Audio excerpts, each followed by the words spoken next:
Anda dan dari kelas yang kita minta. Loh, Anda itu kan udah dikasih beri akal pikiran. Anda tuh punya aset modal bukan uang kaki, sama otak, sama tangan itu kan modal. Masa orang yang difabel aja dia bisa sukses, Anda yang dikasih kelebihan dengan segala kecukupan Anda nggak bisa.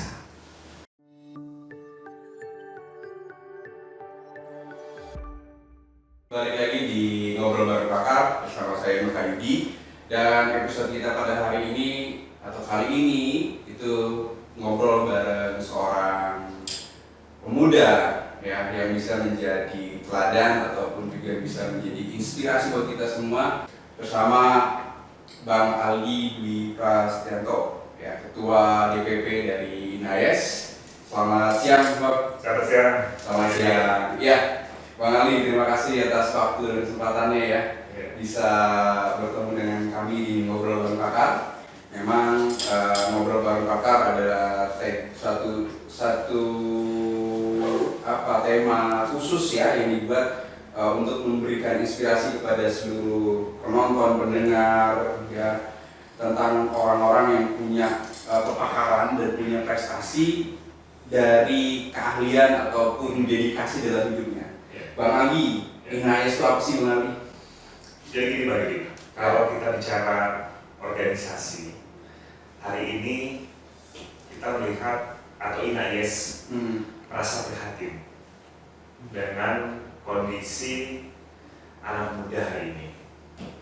Mohon kalau saya sedikit bicara bahwa ada sedikit penurunan ya semenjak pas Pilpres 2016 dan 2019 itu banyak anak-anak muda sampai ke dusun-dusun terbelah atau masih belum terima hasil keputusan daripada pemilu.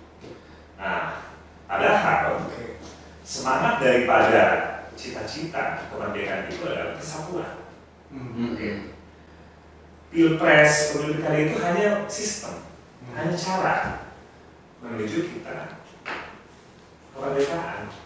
Ya, betul.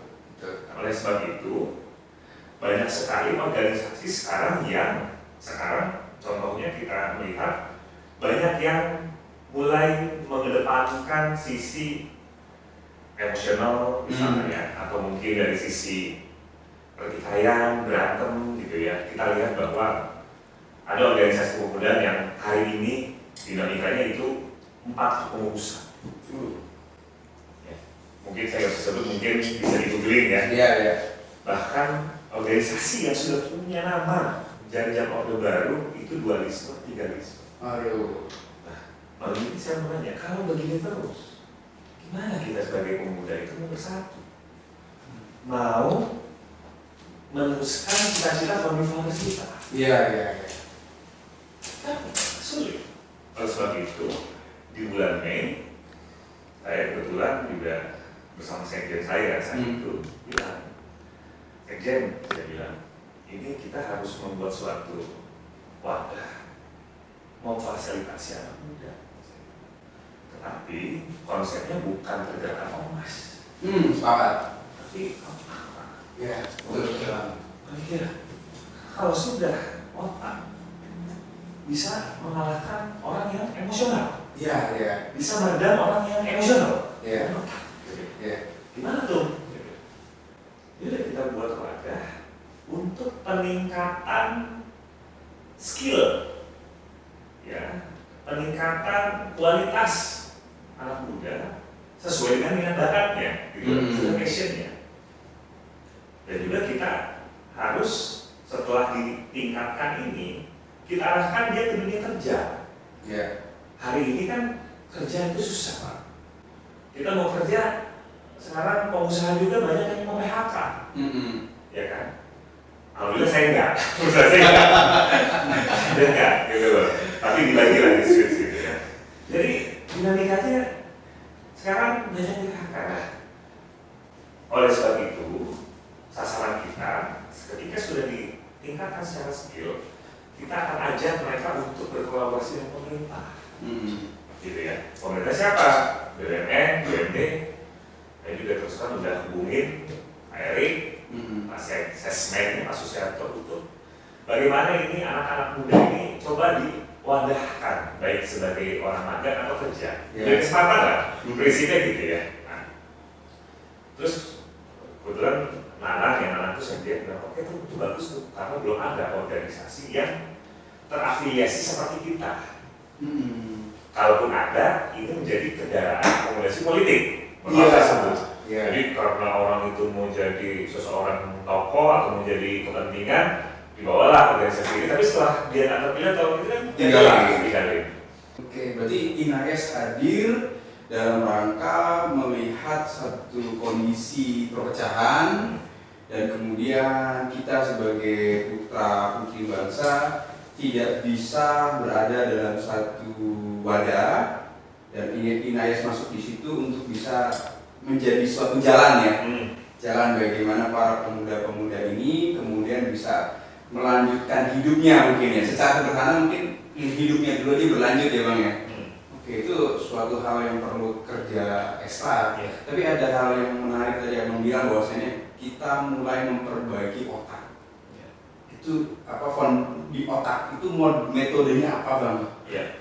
Jadi saya teruskan tadi. Ketika INAES itu prihatin ya dalam kondisi bangsa, maka kita mau jadi pemuda yang rasional, atau yang nggak rasional. Gitu. Kalau yang rasional, ayo kita mulai dari awal, kita perbaiki sistem yang rusak. Kalau nggak rasional, ayo kita masuk ke lingkaran yang memang maunya berantem terus, maunya demo terus.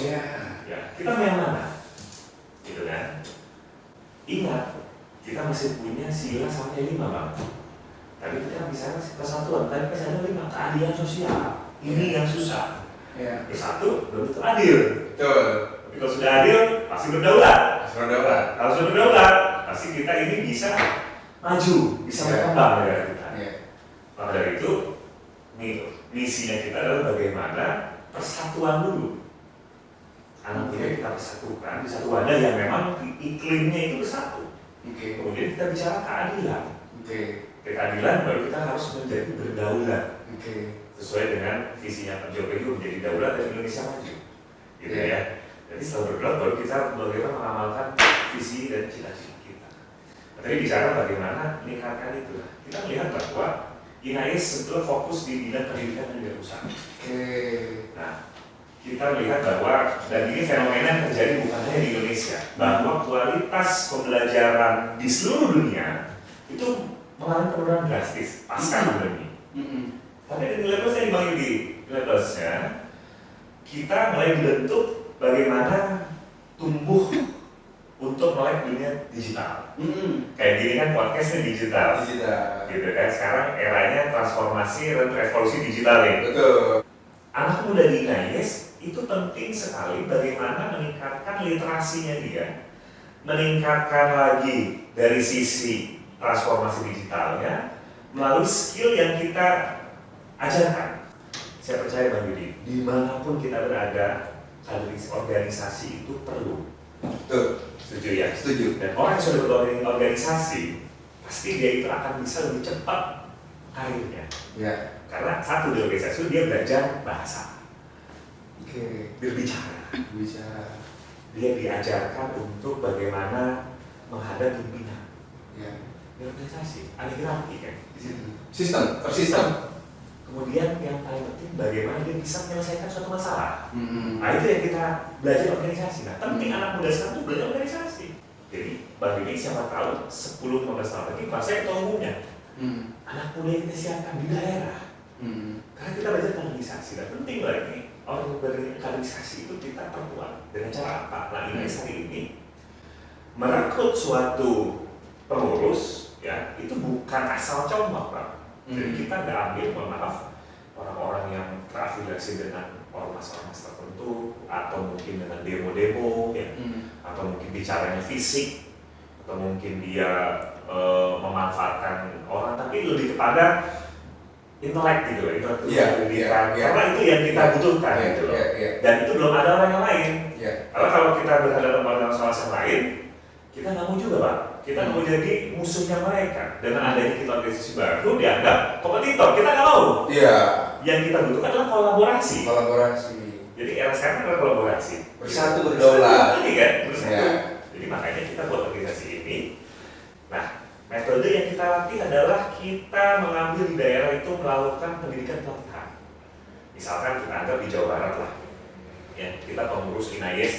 Jawa Barat atau di Depok gitu. Di Depok lah, saya DPC terkait sih. Nah, nanti Depok itu mengambil di SMK SMK anak-anak yang kita siapkan untuk kita latih secara gratis, Pak. Oke. Selama 3 hari. Tempatnya di mana? Di mana saja. Bisa nanti kita sewa dulu Serbaguna, bisa mungkin Pemda menyiapkan, Pak Wali Kotanya atau Bupatinya menyiapkan.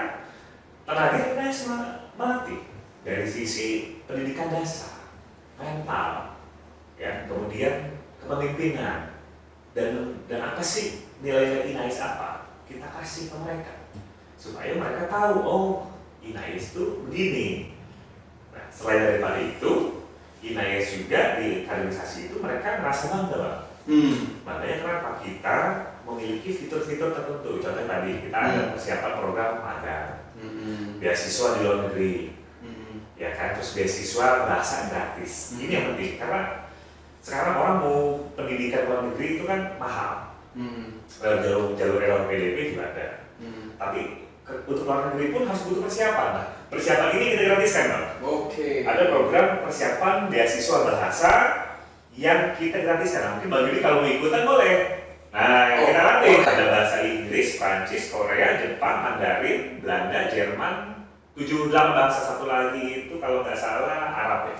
8 bahasa. Saya mau belajar itu tuh Arab, Mandarin, sama Belanda. Belanda ya. Gitu. Iya, penting, Bang. Iya, saya baru tahu juga. Kalau kita kuliah di luar negeri, maka yang dimakan itu adalah TOEFL. Di atas 450 bahasa dulu. Kalau kita di Indonesia kan yang di depan itu jurusan dulu. Anda masuk jurusan mana nih? Ya kan?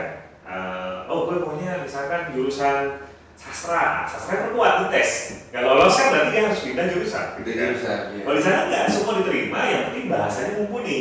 Bahasanya nih udah punya dasar yang memang masuk gitu. Nah, itu yang kita perkuat. Bener solusi banget tuh, Bang. Ya kan? Solusi banget. Itu masih kita di kaderisasi dulu nih. Jadi yang disediakan itu justru solusi ya. Solusi. Aplikasi banget ya. Itu solusi banget, Bang Aldi. Jadi saya melihatnya ini kalaupun ada tantangan, saya kira tantangan itu bisa dilalui kalau saya membacanya ya. Karena yang disuguhkan INAIS adalah bukan hanya sebuah umpan, bukan hanya sebuah alat pancingnya, tapi bagaimana membuat pancing, memasang pancing itu dengan kailnya, menyiapkan umpannya, dan kemudian melemparkan itu ke sungai. Iya, betul. Ya, luar biasa ini solusi. Jadi, yang tadi saya bilang, era sekarang itu orang sudah nggak bicara lagi, pekerjaan yang konvensional. Iya. Jadi kita memang melatih anak-anak itu, yuk Anda kembangkan minat bakat Anda, passion Anda. Karena kerja itu harus passion, harus suka loh. Kalau nggak suka ya kita nggak bisa meningkat. Nggak bisa. Ya kan? Jadi kita tinggal, Anda mau apa? Kita nggak bicara profesinya harus dokter, harus jadi ini, harus jadi ini, harus jadi ini kan. Profesi kan banyak. Dan tujuan daripada kita bekerja itu adalah bukan keberhasilan semata, tapi bermanfaat. Benar juga. Setuju. Prosesnya. Anda menjadi apapun yang tidak bermanfaat. Iya. Itu goalsnya. Kalau berhasil sederhana. Mungkin sekarang Bang Yudi, gue udah berhasil. Berhasil itu kan bukan uang. Betul. Pencapaian kita berhasil. Hasil berapa? Saya udah sampai sejauh ini. Iya. Saya sudah punya rumah. Iya. Walaupun nyicil misalkan, Iya. punya rumah, Iya. punya mobil, Iya. punya mobil, saya udah berhasil, cukup. Iya. Tapi kalau bermanfaat belum, itu tidak bermanfaat. Nah, itulah yang kita harus tanamkan sejak dini, Pak. Anda bekerja harus bermanfaat juga. Itu makanya kenapa saya kader dia dari SMK, SMA, supaya nanti ketika dia lulus menjadi anggota INAIS, dia bisa berkontribusi di DPC, Dewan Pengurus Cabang INAIS di kota kabupaten di Indonesia. Tergantung dengan dia diklatanya di mana, SMA mana. Kalau misalnya di Papua ya Papua, gitu kan. Nah, setelah itu dia bisa jadi ketua bidang, berjenjang. Setelah ketua bidang dia bisa jadi sekretaris umum, bisa ketua umum DPC. Jadi kita mengajarkan kaderisasi. Bisa jadi ketua bidang di daerah, bisa jadi ketua umum DPP atau provinsi kan begitu, Pak. Gitu. Makanya kayak teman-teman saya atau mungkin di atas saya dia bilang, anak-anak gue titipin dong. Ya udah, kalau mak-maknya, bapak-bapaknya jangan. Karena bukan INAIS. Anak-anaknya INAIS. Gitu ya. Tapi Bang, anak muda itu di usia yang untuk direkrut menjadi anggota itu kan di usia masih belasan. Tanda kutip labil memang. Ya. Pengendaliannya gimana, Bang? Nah, makanya gini, untuk di DPC, Ya, pengurus itu kita harus umurnya di atas 25 tahun. Untuk pengurus ketum, sekum, bensum, ya, harus dari 10 tahun atau yang belum kerja. Karena ketika sudah dari 10 tahun, pasti Anda sudah mulai menemukan arahnya kemana, ya kan? Jadi untuk yang muda-muda belia ini masih anggota dulu, masih teenager ini masih anggota dulu deh, gitu loh. Tapi kalau sudah ke atas pasti sudah punya pengalaman di organisasi lain ya, atau mungkin dia sudah bekerja jadi di perusahaan, jadi dia sudah tahu gitu loh. Nah, itu yang kita harapkan dia bisa mendidik yang bawah, gitu kan? Bisa mendidik yang bisa mendidik yang muda-muda. Kita kan ada tuh peribahasanya, Ingarso Sundulo Imadyo Mangunkarso Tuturi Handayani, ya kan? Jadi yang di depan itu memberikan arahan, yang tengah memberikan keseimbangan, yang belakang mendorong. Nah, ini harus kita terapkan ketika bicara pendidikan, bicara organisasi juga sama. Jadi Anda yang di depan memberikan arahan bimbingan kepada bawah Anda, anak-anak di bawah Anda. Nah, yang di tengah-tengah itu mendorong, yang tengah itu ke atas, yang atas itu juga semakin dia berkembang.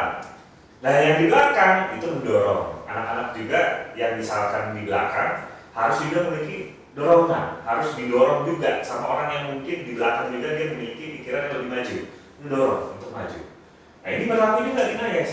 Jadi di NAES itu semua memiliki kesempatan dan semuanya itu tentu dia harus memberikan bimbingan kepada juniornya. Oke, saya memang sedang berbicara dengan seorang ketum DPP nih ya. Saya selama abang tadi bicara, tidak semua orang, saya begini, saya sering bertemu dengan semua orang. Orang yang ketika memikirkan orang lain tanda kutip kebermanfaatan, berarti dia sudah tuntas dengan diri sendiri, gitu kan? Tapi abang ingin mencetak hal itu, gitu loh. Ini nilai yang nilainya besar itu loh. Anak-anak yang sudah S1, Bang, itu harus mempersiapkan dirinya itu menjadi nelayan. S1 nelayan, Bang. Walaupun sebetulnya profesinya sah-sah saja, tetapi kenapa harus Anda menjadi nelayan? Berarti kan ada yang salah di sistem pendidikan kita. Ya, Sepakat sekali. Kenapa dia bisa jadi nelayan? Padahal dia S1. Nah, ini yang INAES harus melihat di mana ini yang salah. Apakah pada saat dia kuliah itu dia tidak diberikan materi tentang bagaimana menjadi pengusaha? Menjadi pengusaha itu kan yang dipersiapkan itu bukan hanya dia bisa berusaha, tapi mental. Nah, ini yang mungkin kalau sekolah belum ada harus memiliki organisasi atau asosiasi yang membantu ini. Anak-anak di daerah ini kasihan, dia hidupnya layak padahal S1, bahkan ada yang S2 juga. Kok bisa? Karena dia nggak dipersiapkan, hanya diajarkan ya sudah begitu pendidikan selesai sudah. Tapi kalau dia diberikan kesempatan, dia punya wadah, maka relasi dia terbuka, pikiran dia terbuka, karena nggak ada wadah gitu, Bang. Kalau saya lihat tidak ada wadah, dan pemerintah juga mungkin belum mempersiapkan ke arah situ di kampung kita lah. Kalau aku mendingan abang di Cirebon, ya. Rata-rata, Bang, tingkat kemiskinan di sana besar. Aduh, tinggi Setuju ya? Setuju banget. Dan pendidikan di sana itu 7 tahun. Iya. Wajib belajar 7 tahun. Iya. Nah, padahal daerahnya kaya, luas, padinya bagus, lahannya subur. Tapi kenapa kalau orang yang jadi petani di padi itu miskin-miskin, tapi kalau petani perkebunan enggak? Padi drama di Cirebon itu kan Buruh, ternyata. ini jadi buruh, padahal harus bisa lebih daripada itu. Ya kan, anak-anak hanya dimarahin orang tuanya, dikasih ustadz ya untuk ini, tapi kan nggak dikasih solusi, dikasih wadah bagaimana memulainya, gitu ya. Jadi kalau itu nggak betul-betul kita kelola, nggak betul-betul kita melihat, akan selesai. Dan orang tua di sini wajib memberikan yang namanya solusi juga. Betul. Jadi jangan anak itu, kalau anak nggak benar, dikasih ustadz misalkan, boleh itu saya oke. Tetapi juga ada di lain satu sisi yang memang ada bentuk konkretnya seperti tadi ada wadah untuk meningkatkan skill ya, kemudian ada wadah untuk bermain, sesuai dengan bidang itu ya. Nah ini yang kita perlukan ya, ini perlukan itu. Oke, berarti kalau untuk pendidikan ya kita memang lihat sih pendidikan kita perlu banyak yang harus diperbaiki, tapi itu memang ranah dari negara yang memperbaiki. Mungkin ada hal lain Bang dari pendidikan yang mesti didorong nih kalau dari sudut pandang Abang selain daripada pendidikan. Tadi Abang juga sempat mengatakan bahwasanya kalau anak-anak yang bandel dikasih ustadz agar dia kemudian lurus, tapi tetap juga tidak menjadi solusi. Ya. Selain dari pendidikan dan agama tadi, Abang punya pandangan lainnya? Gini, Indonesia itu negara yang plural, ya, negara yang majemuk, gitu loh. Kita kalau bicara Indonesia ya, pasti kita ada perbedaan. Nah, ada perbedaan. Misalkan ketika kita bicaranya di rumah tangga, ya tapi bukan suami bukan istri, tapi ini menjadi satu kesatuan. Gitu loh. Sama ketika di Indonesia juga, kita harus bicaranya satu kesatuan juga. Nah, ketika kita bicara satu kesatuan, maka yang terjadi sekarang adalah bagaimana kita sama-sama membangun negara ini, gitu loh. Dimulai dari diri kita sendiri. Dimulai dari diri kita sendiri. Makanya Inayes lakukan sekarang adalah ada yang bilang katanya, tuh katanya ini Inayes butuh effort yang besar loh untuk mencapai cita-cita yang organisasi berikan gitu ya, tidak per provinsi. Ini apakah bisa? Kita ini kan mau menjadi negara maju, kita ini kan mau menjadi negara berkembang, ya kan? Lebih berkembang. Dan sekarang itu bukan lagi kita itu saling berkompetisi, tapi berkolaborasi. Kalau berkompetisi, saya sama Anda beda. Kalau berkolaborasi, saya dan Anda, yuk bareng menuju ke sana kan gitu. Yang penting satu frekuensi. Satu frekuensi dulu. Dan saya ngajarin juga teman-teman Anda jangan jadi generasi yang kita minta. Loh, Anda itu kan udah dikasih budi pekerti akal pikiran. Anda tuh punya aset modal bukan uang kaki, sama otak, sama tangan itu kan modal. Masa orang yang difabel aja dia bisa sukses, Anda yang dikasih kelebihan dengan segala kecukupan Anda nggak bisa. Gitu loh. Saya percaya gini Bang, orang mau jadi apapun bisa kok. Saya mau menjadi lurah, camat, bupati, wali kota, gubernur, mau jadi ketua umum organisasi gitu, bisa. Cuma 4 ya. 1, dia sudah pendidikan. Nah ini nih, kita Saya pendidikan bukan pendidikan formal kan? Dengan formal ya. Ya non formal juga. Nah, kenapa orang bilang pendidikan itu gak penting? Kata siapa? Pendidikan penting, ya kan? Tapi bukan berarti harus Anda formal gitu ya. Anda itu dengan gak formal. Tapi penting judul pendidikan. Kenapa? Ketika Anda sudah terdidik, maka Anda sudah mulai tahu bagaimana menyelesaikan suatu masalah yang mungkin Anda anggap besar. Nah yang menarik lagi, ini di anak muda dan kita membuka banyak selebgram, influencer juga yang bergabung di sini. Di sini, supaya menarik nih. Makanya saya bilang, kalau misalnya 2-3 tahun lagi, kalau Inayes bisa mampu menjadi mitra dan kontribusi terhadap pemerintah. Jadi saya kebetulan ya, saya ketemu dengan beberapa tokoh, beberapa teman-teman. Nah, ini Inayes yang mau kemana sih? Saya bilang, Inayes tidak akan menjadi partai, tidak akan menjadi sub partai, atau tidak akan menjadi sayapnya partai, atau sayapnya tokoh partai, tokoh-tokoh tertentu, gitu ya. Inayes ini harus netral. Kita harus memberikan pendidikan yang benar, gitu ya. Kita dan Inayes juga kita harus belajar mengapresiasi pemimpinnya, siapapun itu ya. Dari sejak Bung Karno sampai Pak Jokowi sekarang. Jadi kalau ada anak muda yang sekarang mau mengganggu Pak Jokowi, wah, ya bilang jangan dong. Sepakat Bang. Harus selesai, Pak. Nah, itu udah pilih siapa bebas. Kalau ada yang mau Pak Anies orang boleh, jangan dong, saya bilang. Apalagi kemarin dia menjabat, masih menjabat kok. Pak Ganjar, ya jangan juga, masih menjabat di tengah Pak Prabowo kok. Ya jangan juga, Pak Ridwan Kamil jangan, semua kita harus apa ya? Karena beda kalau Anda mau jadi partai politik, boleh oposisi dan tidak oposisi kan gitu. Anda jadi organisasi jangan dirusak dong organisasi ini. Dan gitu. Kalau Anda mau berpolitik ya pribadi aja, jangan dilatih organisasinya. Gitu loh kan. Nah, makanya saya bilang, oh iya juga, jadi iya saya bilang gitu. Karena apa Bang? Orang akan lebih respect ketika kita memiliki satu posisi yang kuat, satu sikap yang kuat, orang akan lebih respect. Iya, betul. Saya sepakat dengan Abang bilang barusan bahwasanya siapapun pemimpinnya kita dukung. Ya, karena yang harus dilakukan oleh seorang warga negara adalah taat. Ya. Bagaimanapun pemimpinnya, itu kan karunia yang diberikan oleh Allah Subhanahu Wa Taala, gitu kan, oleh Tuhan kepada seseorang untuk dijadikan sebagai pemimpin. Kesempatan itu juga akan berganti. Ya, kalau itu berganti, kita memperbaiki ya silakan lakukan. Jika ada pemimpin, ya semua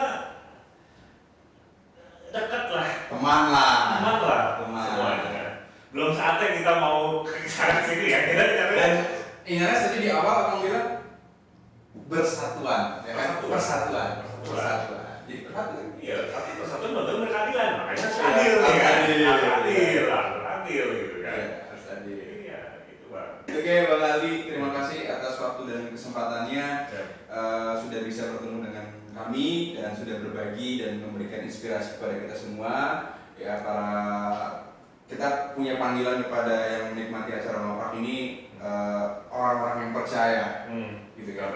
Orang-orang yang percaya bahwasanya baru saja kita mendapatkan inspirasi dari seorang ketum, dan memang beliau ketum dari pemikiran apapun yang disampaikan bukan untuk dirinya tapi untuk orang banyak. Dan saya punya kalimat bijak atau suatu kalimat penutup dari saya, sebenarnya dari orang bijak pernah mengatakan, kalau orang sudah berhasil memberi manfaat kepada orang, ya disitulah hidup dia menjadi catatan sejarah dalam dunia.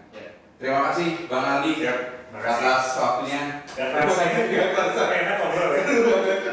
Ya, terima kasih. Sampai jumpa.